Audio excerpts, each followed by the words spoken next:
Hey, Magic fans, this is your captain speaking here on Captain Clyde's MTG. We're back today for some more March of the Machine leaks from Sunday. We only got a couple cards to go over, so we're not being inundated with buttloads, but I'm sure come Monday, when you guys watch this, we do our review on Tuesday of the Monday leaks.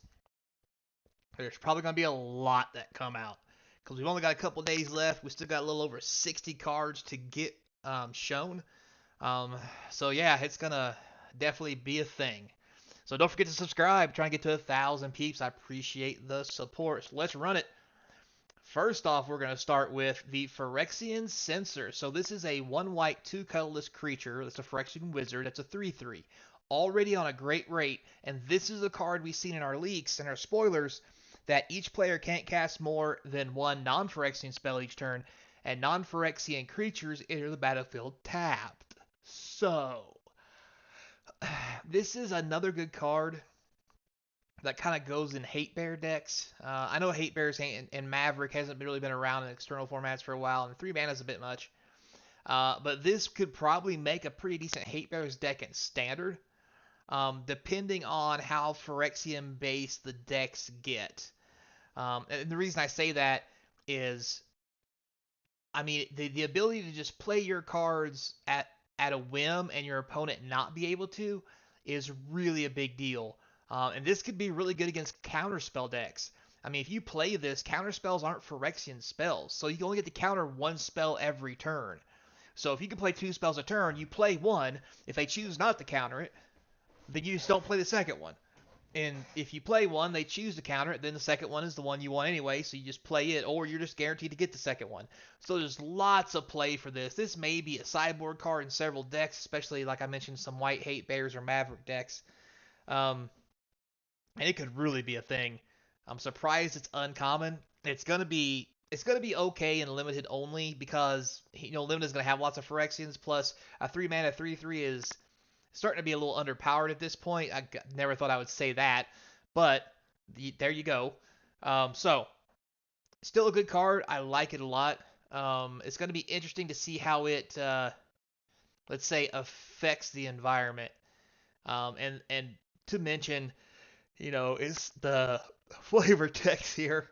Uh, this is the guy from Strixhaven, the yellow. Wow, there's a new color. The white and red Planeswalker Quintus muffled a sob as he watched the thing that he once professed uh, confiscate yet another priceless historical tome. Uh, this is something. That's straight out of Beetlejuice right there. So anyway, moving on. Good card. Next we have the Phyrexian Awakening. So this is very interesting. 2 white and 2 enchantment. It's an uncommon. When it enters the battlefield, you get to incubate 4. Um, so that's really interesting because then for 2 mana after that, so for 5 mana total, you get a 4/4, which is okay for limited, and this is gonna be fine on limited regardless.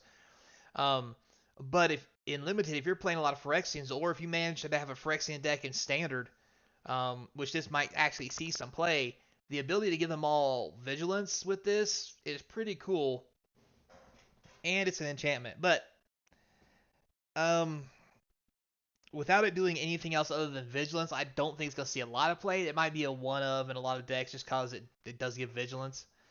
You only need it once and 3 mana for a 4/4.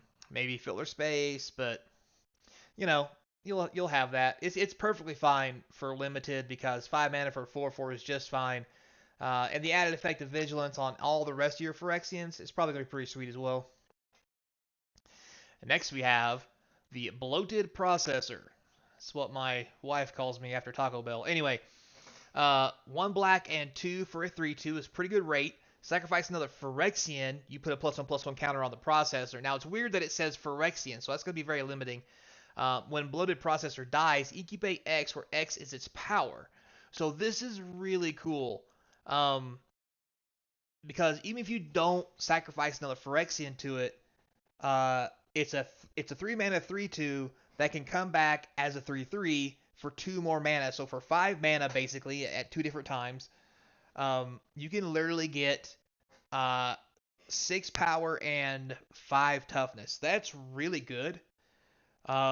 I think this is probably going to see a lot of play, especially if there's enough Phyrexians to make this worthwhile. Um, because the Sacrifice of Phyrexian is an ability that doesn't have a cost or anything. You could just do it.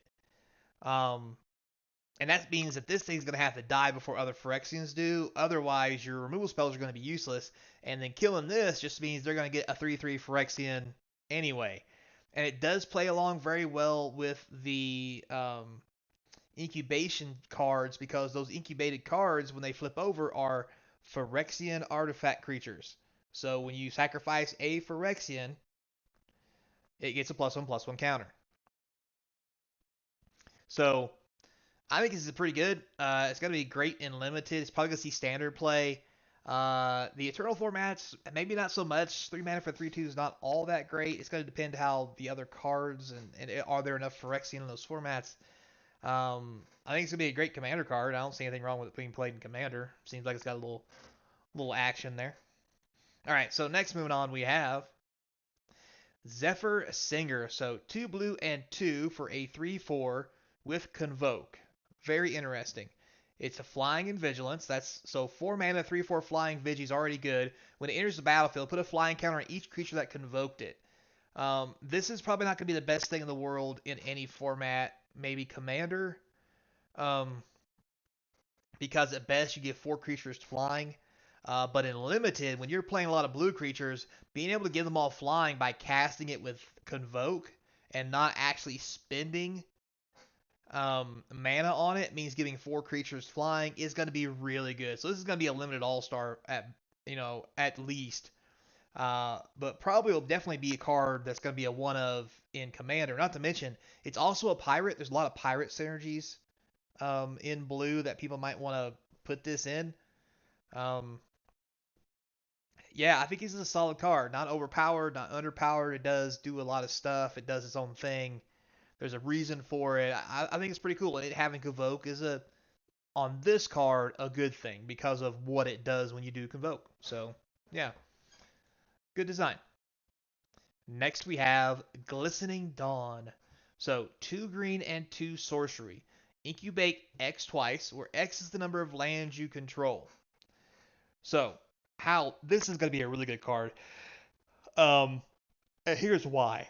So for 4 mana, you're going to incubate 2 tokens with, and obviously you shouldn't be playing this. I mean, I guess you could play it with an elf, mana dork of some kind for 3, and get 2 3/3s.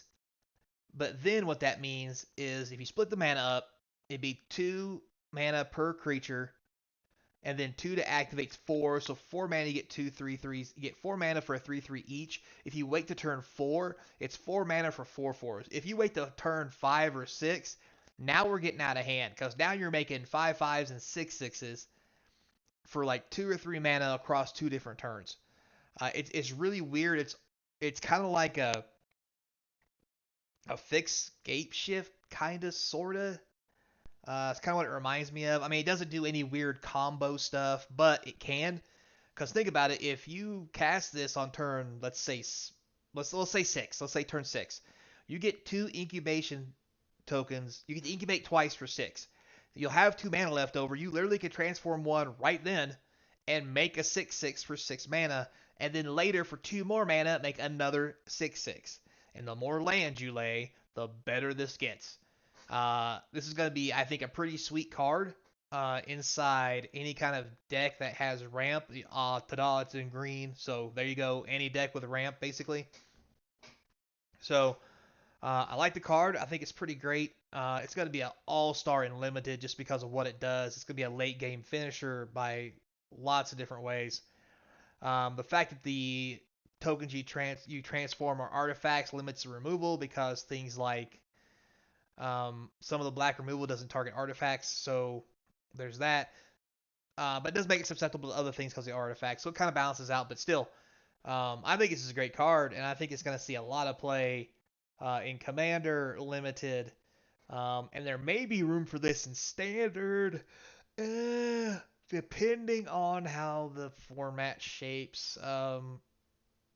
If the format's going to be as aggro as I keep thinking it's going to be, I know I mentioned this before in every time we talk about cards, it probably won't see play, but there's always a possibility because I think this card does have potential. So, with that being said, that is the last card of the day. So, thanks a lot for watching, guys. I do appreciate it. Thanks for letting me entertain you.